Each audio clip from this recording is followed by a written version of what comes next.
নমস্কার বন্ধুরা, বর্ণাস ইয়াম্মি কিচেনের আরও একটি নতুন পর্বে আপনাদের সবাইকে ওয়েলকাম। আজকে আমি আপনাদের সঙ্গে শেয়ার করব আমার বরের রান্না। রোজ তো আমার রান্না শেয়ার করি। পাড়ার পিকনিকে 15 কেজি চিকেন রান্না আমার বর কিভাবে করলো চলুন সেটা শেয়ার করে নিই। চিকেন রান্নার টেস্ট যেহেতু সর্ষের তেলে ভালো হয়, তাই প্রথমেই কড়াইতে দিয়ে দেওয়া হয়েছে সর্ষের তেল। তারপর ফোড়নে দেওয়া হয়েছে তেজপাতা, শুকনো লঙ্কা, জিরে আর গোটা গরম মশলা। ফোড়নটা খানিকক্ষণ নাড়াচাড়া করে ভালো করে ভেজে নেওয়া হয়েছে। যখন ফোড়ন থেকে মিষ্টি সুগন্ধ বেরিয়েছে তখন কেটে রাখা পেঁয়াজ তেলের মধ্যে অ্যাড করে দেওয়া হলো। পেঁয়াজগুলো প্রথমে হাই ফ্লেমে মিনিট 10 ভালো করে ভেজে নিতে হবে। যেহেতু অনেকটা পরিমাণ চিকেন, তাই পেঁয়াজের পরিমাণও কিন্তু এখানে প্রায় 5 কেজির কাছাকাছি ছিল। পেঁয়াজটা হাই ফ্লেমে ভালো করে নাড়াচাড়া করে মিনিট 5 থেকে 7 খুব ভালো করে ভেজে নেওয়া হয়েছে, তবে একদম সোনালি কালার করে ভাজা হয়নি। যখন পেঁয়াজটা 7-8 মিনিট ভাজা হলো তখন এর মধ্যে অ্যাড করে দেওয়া হয়েছে ভালো করে ধুয়ে পরিষ্কার করে নেওয়া চিকেনের টুকরোগুলো। প্রায় 15 কেজি চিকেন এখানে আছে, তাই চিকেনগুলো ভালো করে জল ঝরিয়ে পেঁয়াজের মধ্যে দিয়ে দেওয়া হলো। এই পর্যায়ে লাইটের ব্যবস্থাটা একটু খারাপ থাকার জন্য খুব ভালো করে বোঝা যাচ্ছে না। সম্পূর্ণ চিকেনটা প্রথমে হাই ফ্লেমে পেঁয়াজের সঙ্গে ভালো করে ভেজে নেওয়া হবে। চিকেন এভাবে ভেজে রান্না করলে কিন্তু এর স্বাদ দুর্দান্ত হয়। আর যেখানে আলু আর চিকেনের পাতলা ঝাল ঝাল লাল লাল ঝোল, তো সেখানে চিকেনগুলো গোটা থাকারও একটা প্রশ্ন আছে। সেই জন্য হাই ফ্লেমে যখনই আমরা চিকেন ভেজে রান্না করব তখন চিকেনের টেস্ট অনেক ভালো হবে, আর চিকেন কিন্তু একদম গলে যাবে না, চিকেন পুরো গোটা গোটা থাকবে। এখন চিকেনটা খুব ভালো করে পেঁয়াজের সঙ্গে মিশিয়ে ভালো করে ভেজে নেওয়া হবে। যেহেতু অনেকটা পরিমাণ চিকেন, তাই একটু সময় ধরে ভালো করে নাড়াচাড়া করে কষিয়ে ভেজে নিতে হবে।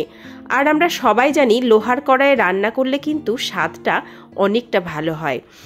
আর সেই সাথে এটাও খেয়াল রাখতে হয় যেন তলা থেকে ধরে না যায়, কারণ পুড়ে গেলে পুরো রান্নাটাই কিন্তু পোড়ার গন্ধ হয়ে যেতে পারে।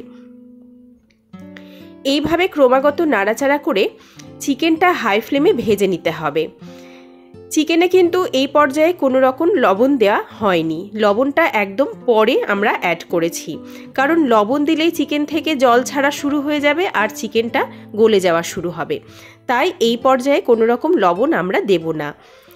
হাই ফ্লেমে চিকেনটা ভেজে নেওয়ার পর এর মধ্যে একে একে অ্যাড করে দেওয়া হলো আদা রসুন বাটা, কাঁচা লঙ্কা বাটা। এবার আদা রসুন ও কাঁচা লঙ্কা বাটাটা হাই ফ্লেমে চিকেনের সঙ্গে খুব ভালো করে কষিয়ে নিতে হবে। এইভাবে রান্না করলে চিকেনের মধ্যে কিন্তু আদা রসুন লঙ্কার সমস্ত টেস্ট আর ফ্লেভার ঢুকে যাবে। তাই হাই ফ্লেমে এইভাবে যদি চিকেন ভেজে নেওয়ার পর বাটা মশলাগুলো অ্যাড করা হয় তাতে রান্নার টেস্ট অনেক ভালো হয়। এখন আদা রসুন ভালো করে কষিয়ে নেওয়ার পর অন্যদিকে একটা মশলার পেস্ট রেডি করে নেওয়া হচ্ছে। প্রথমে দিয়ে দেওয়া হলো এর মধ্যে ধনের গুঁড়ো। ধনের গুঁড়োর যতটা পরিমাণ ব্যবহার করা হয়েছে তার অর্ধেক পরিমাণ জিরের গুঁড়ো ব্যবহার করা হয়েছে। তারপর দেওয়া হলো কাশ্মীরি লঙ্কার গুঁড়ো আর ঝাল লঙ্কার গুঁড়ো। কাঁচা লঙ্কা বাটা অনেকটা দেওয়া হয়েছে, কিন্তু তবুও এই রান্নাটায় একটু ঝাল লঙ্কার গুঁড়ো আর কাশ্মীরি লঙ্কার গুঁড়ো দেওয়া হয়েছে রঙের জন্য। এখন গুঁড়ো মশলাগুলো ভালো করে মিশিয়ে একটা পেস্ট রেডি করে নেওয়া হয়েছে। এবার এর মধ্যে দিয়ে দেওয়া হলো চিকেন মশলা। অনেকটা পরিমাণ চিকেন মশলাই এখানে ব্যবহার করা হয়েছে, মোটামুটি 4 থেকে 5 প্যাকেট। ছোট যে প্যাকেটগুলো হয় সেই প্যাকেটের 4 থেকে 6 প্যাকেট চিকেন মশলা এখানে ব্যবহার করা হয়েছে। সানরাইজের চিকেন মশলাটা, জিরের গুঁড়ো, ধনের গুঁড়ো, কাশ্মীরি লঙ্কার গুঁড়ো আর চিকেন মশলা, সমস্ত গুঁড়ো মশলাগুলো ভালো করে গুলে একটা পেস্ট রেডি করে নেওয়া হলো। অন্যদিকে কেটে রাখা টমেটোর টুকরোগুলো চিকেনের মধ্যে অ্যাড করে দেওয়া হলো।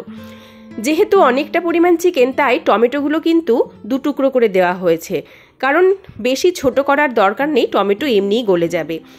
এবার রেডি করে রাখা মশলার মিশ্রণটা চিকেনের মধ্যে দিয়ে দেওয়া হলো। এখন যেহেতু চিকেন থেকে প্রচুর পরিমাণে জল বেরিয়েছে, তাই গ্যাসের ফ্লেম হাই রেখে ক্রমাগত নাড়াচাড়া করে মশলার পেস্ট দেওয়ার পর খুব ভালো করে চিকেনটা কষিয়ে নিতে হবে। ক্রমাগত নাড়াচাড়া করতে হবে, কারণ লোহার কড়াই রান্না হচ্ছে, তলা থেকে ধরে যেতে পারে, আর পোড়া লেগে গেলেই কিন্তু পুরো রান্নাটাই একটা পোড়া গন্ধ হয়ে যেতে পারে।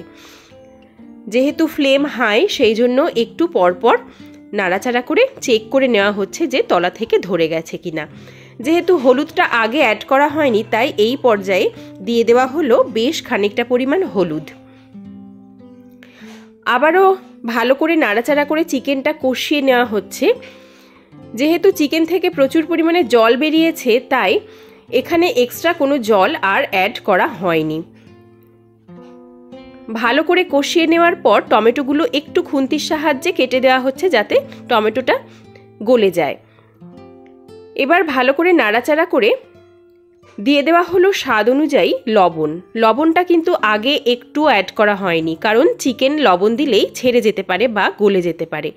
এবার লবণ দিয়ে ক্রমাগত নাড়াচাড়া করে কষিয়ে নেওয়া হচ্ছে। সমস্ত মশলা খুব ভালো করে কষানো হয়ে গেছে। এই পর্যায়ে অ্যাড করে দেওয়া হলো কেটে রাখা আলু। এবার গ্যাসের ফ্লেম হাই রেখেই কিন্তু আলু আর চিকেন খুব ভালো করে কষিয়ে নিতে হবে। মোটামুটি 10 থেকে 15 মিনিট মতন আলু দিয়ে এই পর্যায়ে চিকেনটাকে খুব ভালো করে কষিয়ে নেওয়া হলো। অবশ্যই গ্যাসের ফ্লেম আমরা একবারের জন্যও কিন্তু কমাইনি। মাঝে মধ্যেই একটু নাড়াচাড়া করে দেওয়া হচ্ছে, যাতে চিকেনটা ধরে না যায়। এভাবে নাড়াচাড়া করে আলুগুলোও কিন্তু অনেকটা সেদ্ধ হয়ে গেছে। এবার ওপর থেকে ছড়িয়ে দেওয়া হলো কুচি করে রাখা ক্যাপসিকাম। ক্যাপসিকামগুলো দেওয়ার পর আবারও নাড়াচাড়া করে এটাকে খানিকক্ষণ রান্না করে নেওয়া হলো। এবার যেহেতু আমাদের একটু ঝোলের প্রয়োজন, তাই এর মধ্যে অ্যাড করে দিতে হবে জল। তার আগে লবণটা একটু চেক করে নেওয়া হয়েছে, আরও খানিকটা লবণের প্রয়োজন ছিল বলে আরও খানিকটা লবণ এর মধ্যে অ্যাড করা হলো। এবার সমস্ত উপকরণ আবারও খুব ভালো করে খুন্তির সাহায্যে আরও একবার ভালো করে মিশিয়ে দিতে হবে। বন্ধুরা, তোমরা বুঝতেই পারছো আমার গলার অবস্থা ভালো নেই। আমি খুব কষ্ট করে আজকে ভিডিওটায় ভয়েস দিচ্ছি। এখন ঝোলের প্রয়োজন অনুযায়ী খানিকটা জল দিয়ে আবারও সমস্ত উপকরণ খুব ভালো করে মিশিয়ে নেওয়া হলো। এবার এটাকে ফুটতে দিতে হবে, কারণ কষানো সম্পূর্ণ রেডি।